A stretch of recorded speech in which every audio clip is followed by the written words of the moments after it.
GM. What a day yesterday, huh?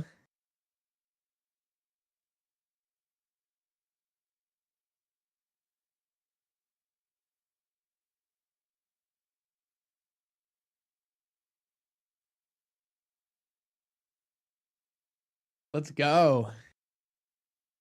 Dirtnap, good to see you. Crypto Clay, Chipper.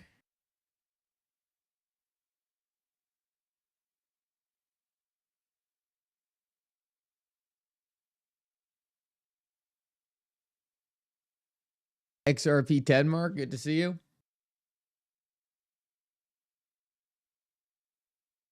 $5.89 day didn't disappoint. I didn't realize I actually didn't realize it was $5.89 day. I guess I've been out of that side of things.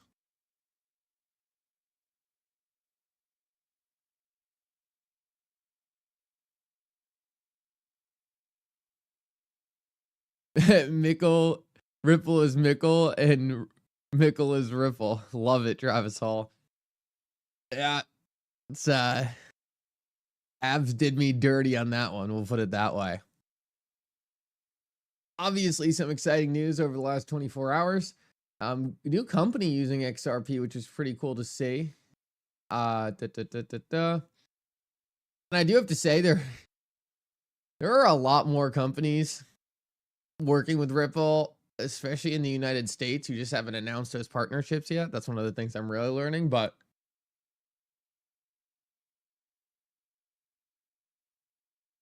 Florida firm Wellgistics will use XRP for real-time payments in $50 million financing deal aiming to cut banking delays, FX costs, and boost supply chain efficiencies. Let's see how big this company is. Wellgistics.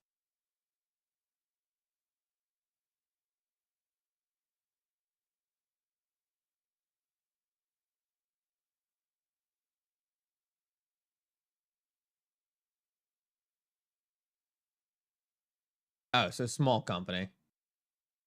Small company. Nothing overly exciting there, but new Ripple partner that for some reason is getting...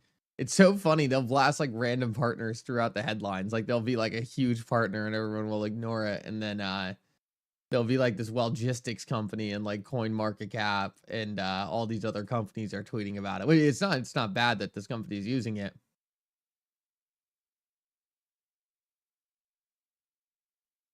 It's just kind of it's a bit of a funny one. The other big news is we got the settlement letter between Ripple and the SEC. So that's incredible to see. Paul's Balls, good to see you. Yeah, no, it's been a nice turnaround in the market. We're getting, and guys, we were all over this, right? We were really all over this, marking this reversal right here, looking for us to pop back up to these levels, and this is kind of that next level we're gonna have to pop back above, right, to really show that reversal. So we're trying to do it right now.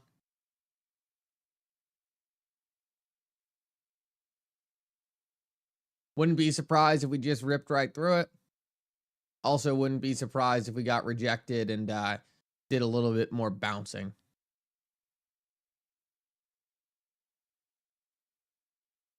Thank you so much, Halls Balls. Appreciate that, guys. Happy Friday to everyone. Nice to see the market turning around a bit, flashing green.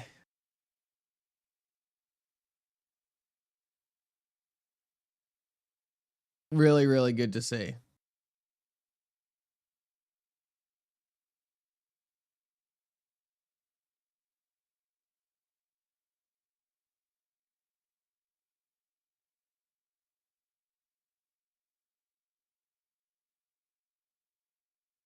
Yeah, the letter is awesome, except the judge has to agree. Yeah, the judge is, I mean, Judge Torres, in my opinion, there's not going to be much issue. Yes, and the judge doesn't have to agree on everything. The judge just has to agree on the injunction. So we can spend some time talking about the injunction. So for those of you who don't know, Ripple and the SEC, right, they obviously settled. very exciting to finally see that settlement materialize. And a lot of what is in the settlement doesn't need to be agreed on by the judge. Like, the case is ending regardless. The SEC is kind of stamping Ripple's wins, and they're also kind of giving up some of their own wins. Now, to give up some of their own wins, which was really just on some of those institutional sales, they decided to give up by lowering the fine, right? So they just told Ripple, hey, even though you were fined this much money, the only thing you really got hit in this case with was the fine. So let's do this. Let's just lower the fine amount. We'll just take less from you. So the judge, I don't think, has to agree to the lower fine. I think the fine has been decided on. The SEC saying, hey, I'm just taking this. What they do have to get Judge Torres to write up on is the injunction. The injunction's the thing that they've got to figure out. So I think they do figure out the injunction. The injunction pretty much at a high level is saying this. Ripple, and I keep explaining this way, but I think it's a decent way to explain it. Say you were, every single day you went to the store, right? And there was a lot of different ways you got to the store. You live in the city. There's a whole bunch of different routes. Judge Torres said that, hey, these 3 ways that you're going to the store are illegal, or these 3 ways you're selling XRP, I'm putting an injunction. You can't sell XRP like this anymore. So what Ripple said is, all right, we'll just take the other roads to the store, right? Well, you can still sell XRP to financial institutions. We'll just do it this other way that you didn't put the injunction on. And from all aspects, that looks perfectly fine. Now, that said, the SEC and Ripple both don't think there should be an injunction. So they're going back to Judge Torres and saying, hey, you should also lift this injunction because, like, we don't really think it's that applicable. So I don't think it's like, oh man, like Ripple can't function without the judge signing off on this injunction. In fact, I think they have plenty of other ways to do things. I just think it's one of those things where Ripple and the SEC are kind of coming together and saying, you know what, maybe this injunction, maybe we should just get rid of it. It's a little pointless anyway. It's hilarious how they can just agree to lifting an injunction. Clearly shows it wasn't needed and it was spiteful. Yeah, no, it's so funny that you can just get rid of the injunction. And, you know, I think I said this during the case a lot. I didn't expect Judge Torres to just rubber stamp and give Ripple an all-out win. So this injunction, you know, it was something that Judge Torres, I think, did to kind of give the SEC something. But like I said, like, I don't think it really matters because it was all about the parameters of the deals that Ripple was making to sell XRP. And you can just change the parameters, right? And make it a new deal. Like if you were selling your friend XRP and someone said, hey, you can't sell your friend XRP anymore with a 6-month lockup and with this much amount of a discount on the price of XRP. You just say, okay, well, I'll sell them the XRP with no lockup and no discount. And that's kind of the thing that Ripple can do to make it so they can still facilitate their business in the way they want to and not worry about stuff like this injunction. Trade deal with the UK was awesome. I was hoping for China or India, but the UK is not bad. I was really hoping China or India, to be honest, but the markets are reacting well. And at the end of the day, who cares? It's just what the market thinks.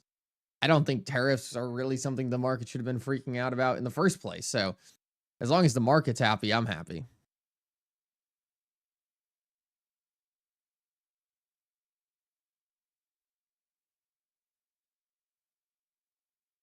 Mary Cox says, I think he has another announcement. I think he does have another announcement. I think there was something else he was announcing, but this was not trade related. I think he said, hey, I've got this trade related announcement, and he's got an untrade related announcement. So we'll see what the next one is.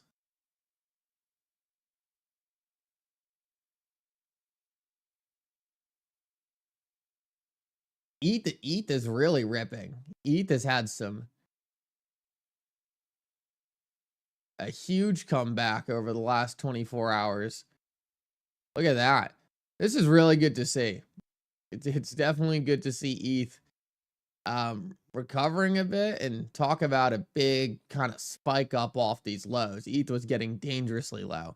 So someone was saying, why is every coin ripping and XRP's not? Well, XRP's definitely moving pretty big right now, but it's important to realize that I think ETH had a lot more downside as well, right? ETH really got hit and came down to some of these levels, all the way back to like early 2022. So ETH has a lot more to close back to the upside, and also had a lot less upside throughout the last couple of months. So ETH has a little bit more catch up to do to get back to where it was.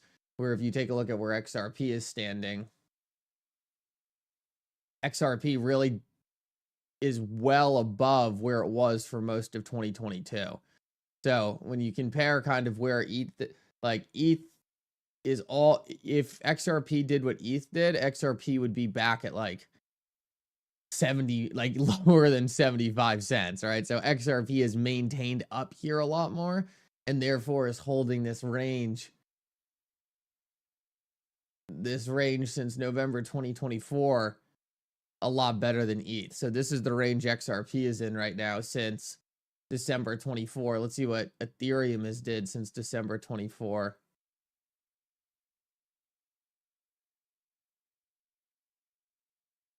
So Ethereum came like all the way back down, like erasing that entire move. So take a look at that versus this.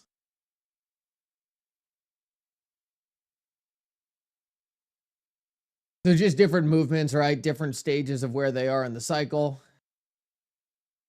And XRP still has to finish this consolidation. So it's important to realize that I don't think we're in a market anymore where all these cryptocurrencies just pump at the same exact time and pump in the same exact way.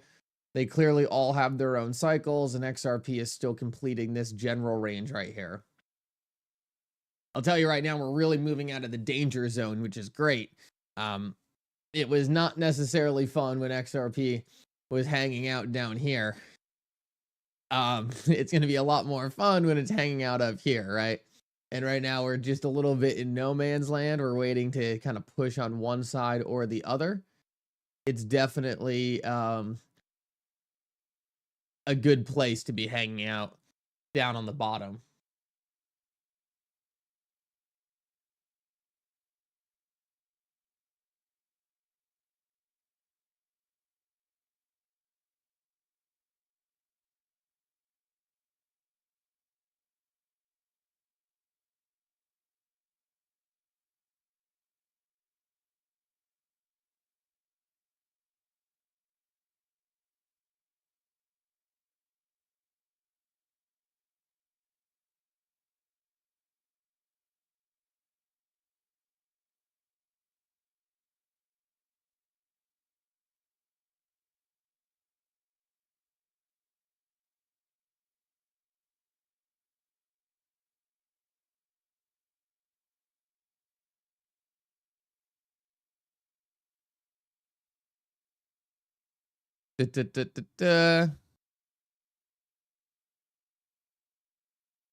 Can you explain technically how RLUSD and XRP work together?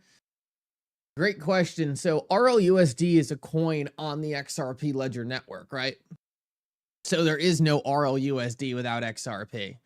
Stablecoins aren't networks. The XRP Ledger is a network. So the XRP Ledger and XRP are the infrastructure to make RLUSD work. Without XRP and the XRP Ledger, there is no RLUSD. So at its core function, XRP and the XRP Ledger are critical infrastructure for RLUSD.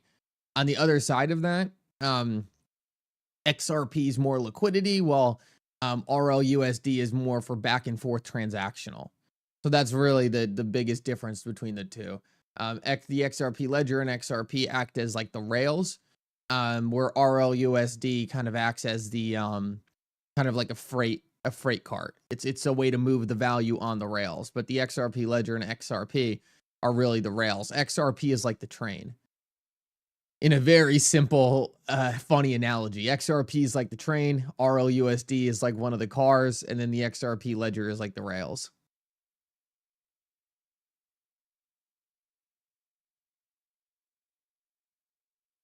We've got to get Mickle on Eleanor's new show. I would love to go on.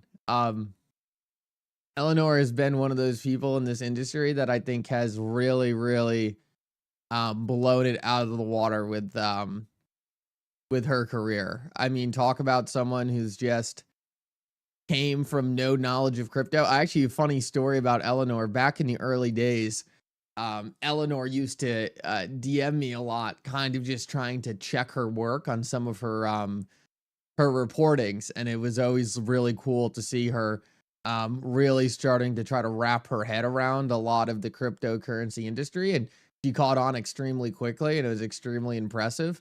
It was just cool because a lot of the time she was running into stuff and she just didn't know where to find out whether or not it was a good news source, if it's a bad news source. And it was just really cool to see her not just like, hey, blasting this out, like saying, hey, I want to make sure this is legit. And ultimately, because of that, she was getting a lot of very good, she ended up getting a lot of very good intel because people trusted her integrity. So she's, it's been really cool to watch her grow and become kind of a pillar of the cryptocurrency industry. I mean, she's going some big places.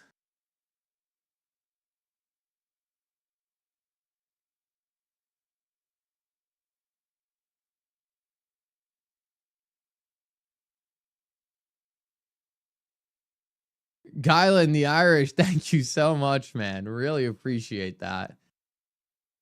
You're a G. You're such a G. Really appreciate you doing that.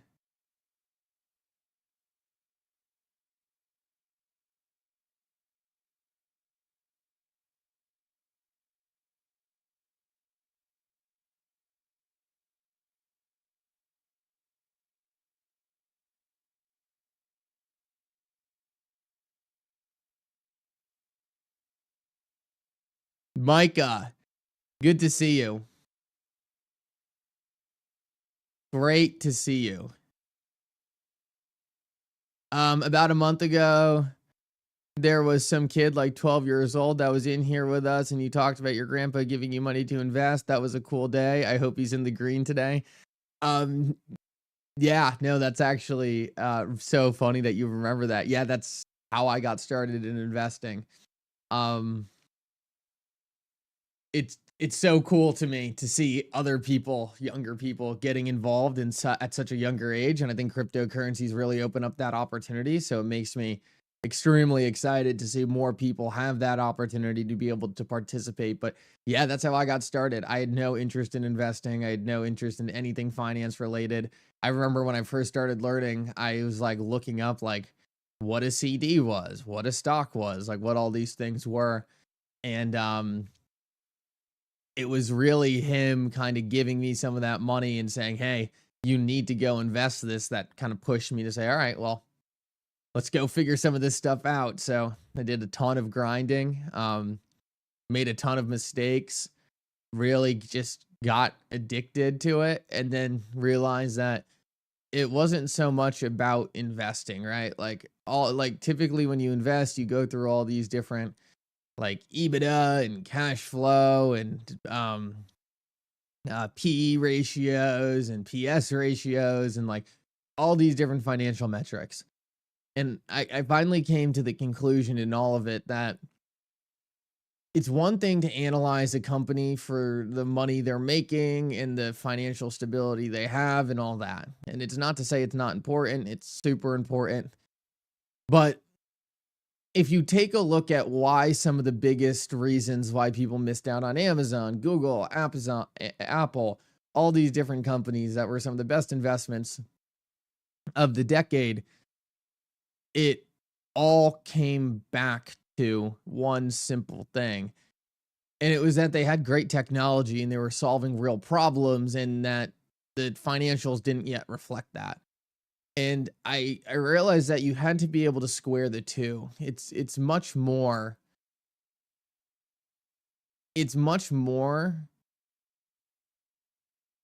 than it's much more than simply analyzing what a company's making today and looking at their financials today.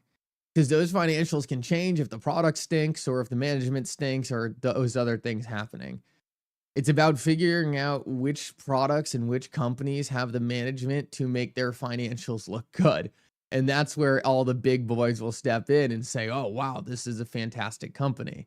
But it all comes down to how the actual product and service is. So I just realized that in the age of technology, there's a lot of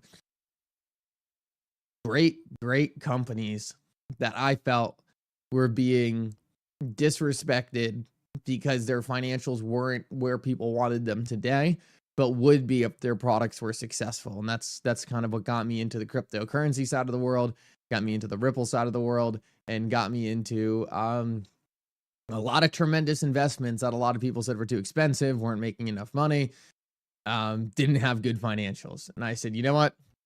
If NVIDIA can dominate artificial intelligence, if Tesla can dominate electric vehicles, if Ripple can dominate crypto institutional infrastructure, it's not going to matter what they're making today. They're going to win over the long run. Tim said, even though Powell didn't cut rates, we still appreciate everything you do in the crypto space. Just do us all a favor and keep that Bitcoin maxi into the locker, or keep stuffing the Bitcoin maxis into the locker every chance you get. Yeah, no, I got the rate cuts wrong.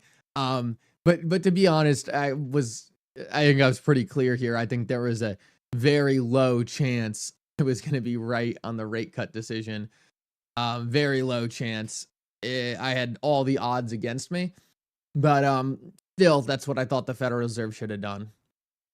Sometimes it's difficult on what I think the Federal Reserve should do versus what they're actually going to do. Always a bit of a toss up there. I thought they would be a little bit more forward leaning. They're not, and we'll see if inflation goes below 2%. If inflation goes below 2%, I think that would have been the wrong decision not to cut rates. If inflation goes up, then I was wrong, right? I'm not going to sit here and claim to be smarter than the economists at the Federal Reserve, but we'll see what happens. It blows my mind about people that hop in and just ask, is XRP hitting $3 today? Like, fam, just, yeah, no, exactly. It is, it's one of those things where, like, if you're trying to make a quick buck, this is not the industry for you. It's one of the funniest things because everyone always thinks of people as in crypto as like get rich quick people.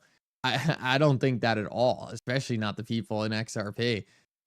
It's really more of like, hey, we're willing to stick this out as long as it takes because we know eventually we will get rich. I know, Charles, it's brutal, man. It's absolutely brutal.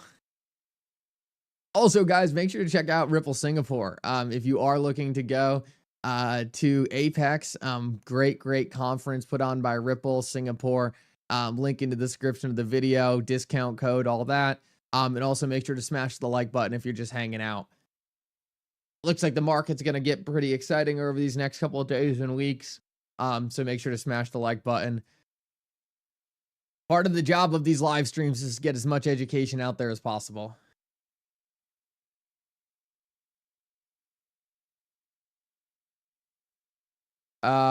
Rich in mental toughness. Exactly, Taylor. Extremely rich in mental toughness. And I don't think we'll ever have to be honest, I don't think we'll ever have a harder time in the XRP community than going through that Ripple SEC case. Oh, there's probably a ton of macro reasons, but at the end of the day, the Federal Reserve has two policies, right? Their policies are financial stability and employment, and unemployment is going up and inflation is back within their target, which is really the financial stability metric. So look, there's always a million reasons the Federal Reserve can make the decisions they make, but according to their mandates, right? According to going by paper, inflation is back within their target and unemployment's going up. That to me should have been enough for the Federal Reserve to start cutting. Abs, good to see you, man. Great to see you. Always appreciate you for stopping by, and it was a great I had a great time on the show the other day. I always love coming on. Abs, you're such a G. You're always stopping by. And huge shout out to XP Market as well. I don't know if they're here right now, but another person in the ecosystem who's always stopping by the live streams. Vet is here all the time. It's always cool to see different people jumping in. Charles, you got to stop reminding me on the Pickens news, man. I'm already suffering internally. Not happy about it, and that's a tough one to sit with.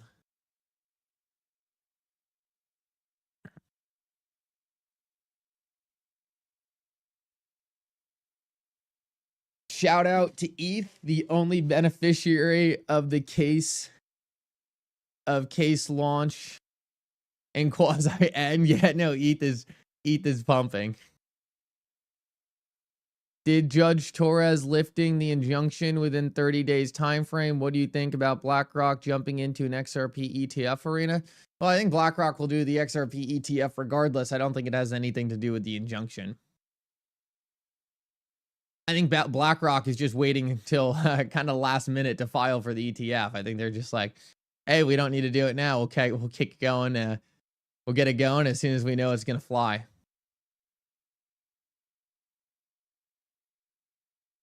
Ab says he's giving away another ticket for XRP Vegas to Abs. That's awesome.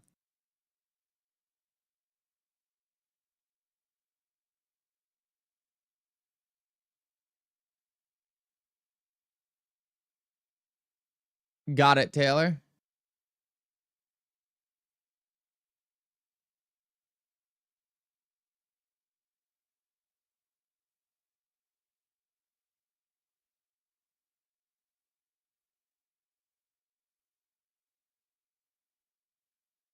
Oh, wow. Very interesting. Wow. So we got max over. Wow. So we were max oversold on that last dip. So you can take a look right here and correlate it, right? So down here, just to explain what's happening, down here we have the RSI. So typically when anything gets oversold, the RSI will actually reflect it. So obviously selling was exhausted right here. We came right to this bottom in the same exact way we bottomed right before the last big pump. The RSI hit these lower levels. And we're doing that again right now in a very similar formation where we hit a bottom on the RSI. We went on a sideways trend. We bottomed on the RSI again, and then we ripped. We are now kind of doing that same thing. We're kind of coming over here. We're bottoming on the RSI and looking to make that next big move upward. Very interesting chart. Thank you for sharing that, Taylor. I think just more indicators showing that the reversal's in and XRP is looking to make that next big move up. And I don't do I know on these live streams, we talk about technical analysis in the way of which it's saying, hey, like the chart looks good, the chart looks bad. I don't really consider myself like a technical analysis guy. I do enjoy looking at it, and I do enjoy looking at like the charts and stuff like that. But it's always really nice to see the people who focus on technical analysis looking at all their different indicators and charts, because I think when you average that together with some of the stuff we're seeing, and just say, wait a minute, like there is a lot of indicators all pointing to the fact that things are looking pretty good. I think that's a very, very good sign. And like I said, right now we're still sitting in a little bit of no man's land on the XRP price chart. The directional movement is obviously very good right now. We're just kind of waiting until we can start pushing on this higher level up here. That's sort of where things get exciting. We're out of the danger zone. The danger zone is down here on this bottom line. We're out of the danger zone. We're kind of in the, hey, XRP, it's time to start pushing towards that new all-time high, and we're on our way up to that higher level. So everything looks really good from that perspective. Out off this bottom region where things were a little sus.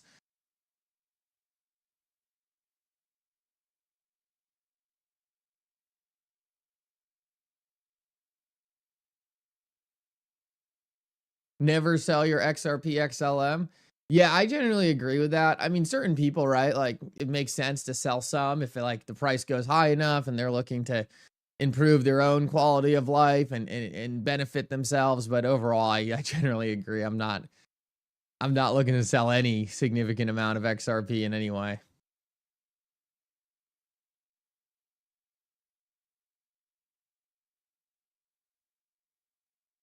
And the next most important thing after that is just protecting it, right? Like this industry is crazy, technology is crazy, AI is crazy. So protecting that is also a very important thing.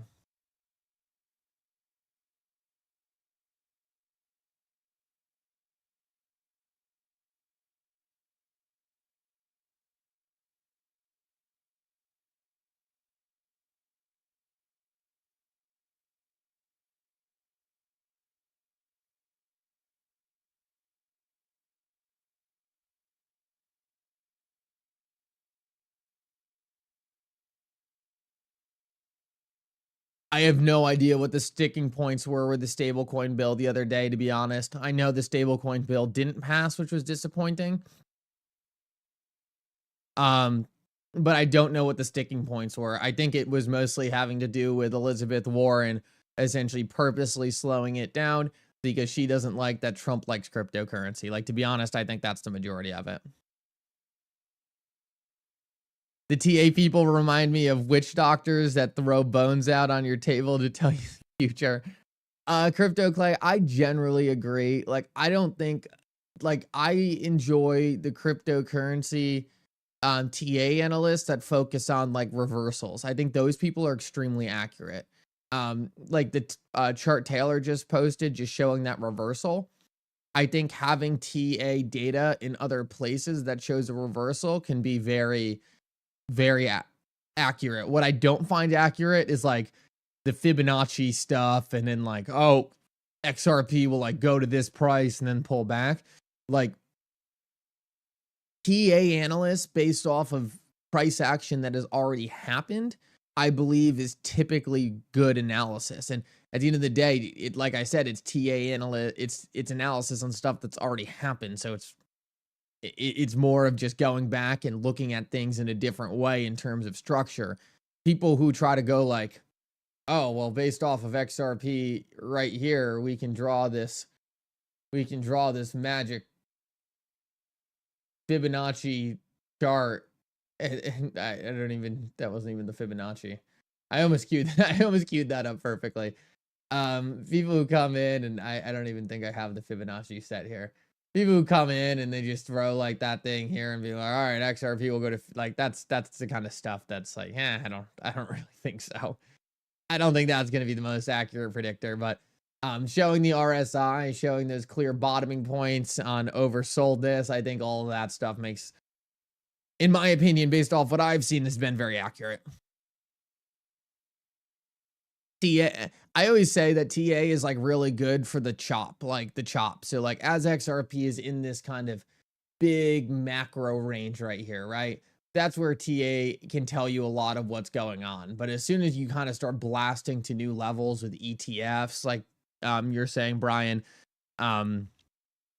or Tim says that, yeah, as soon as you start having ETFs and these big macro level stuff coming in, like that's when TA analysis kind of takes second seat to actual developments happening that are far more important than your typical just, hey, this indicator said this is going to happen, right? It's like, all right, well, this indicator said this is going to happen, but now BlackRock's bringing in $10 billion. That's going to probably change what was going to happen before.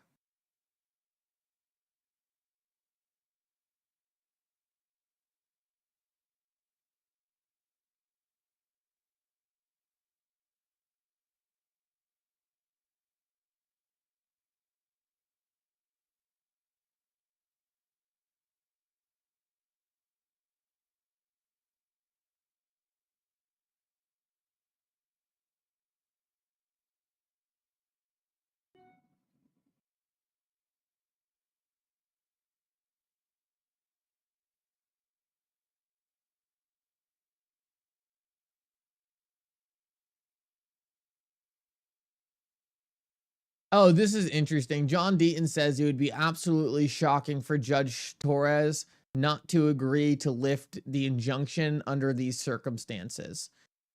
Very interesting. So John Deaton seems to think that like there's no way Judge Torres is not lifting this injunction, which is great to see. I'm yet to hear too many people comment on the probability of that injunction being lifted, but it seems like John Deaton thinks it's a no-brainer that those will be lifted.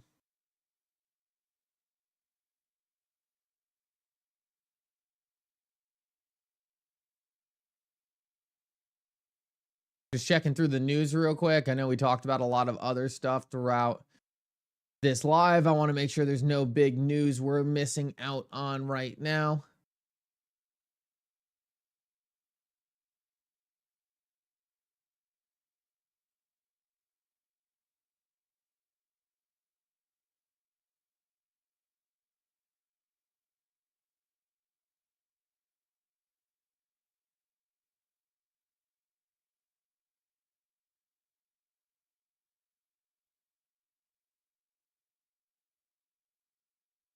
Looks like we got most of it there.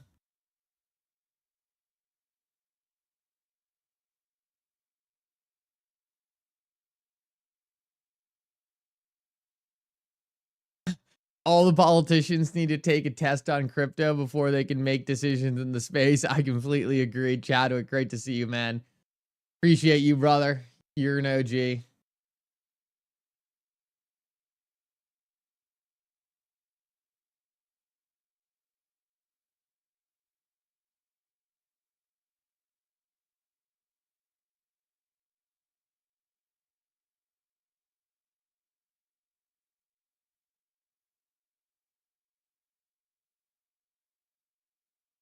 So the Federal Reserve says that inflation is kind of at the point right now where things are looking good.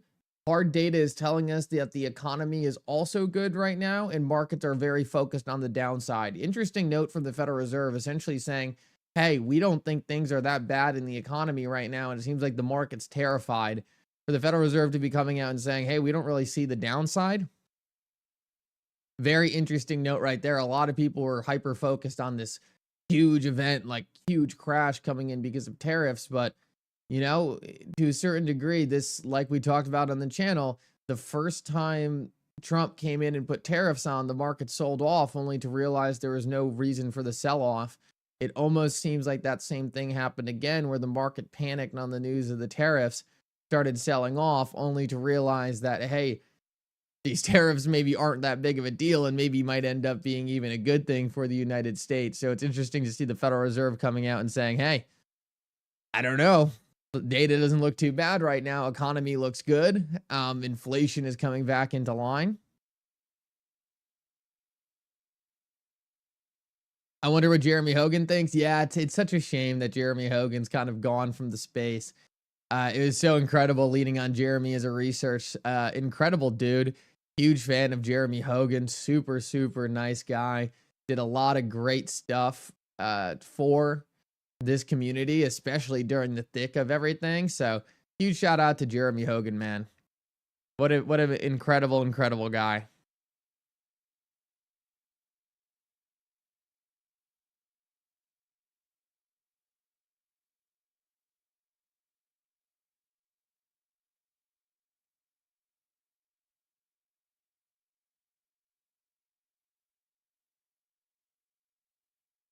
I just hate that the Genius Act did not get passed. It would have helped a lot, honestly. Yeah, I agree. I agree, Jay. But it will get passed. It will get passed. It's more of just a bump in the road. It's just something we got to deal with for the short term. And we'll get it. We'll absolutely get it.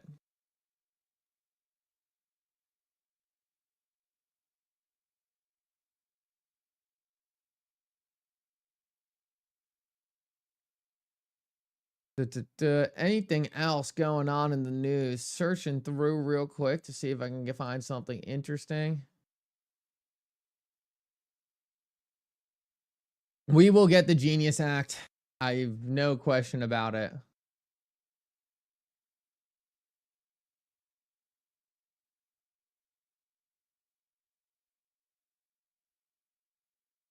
All right. I think that means we've covered pretty much everything. I think most of the big news has been addressed.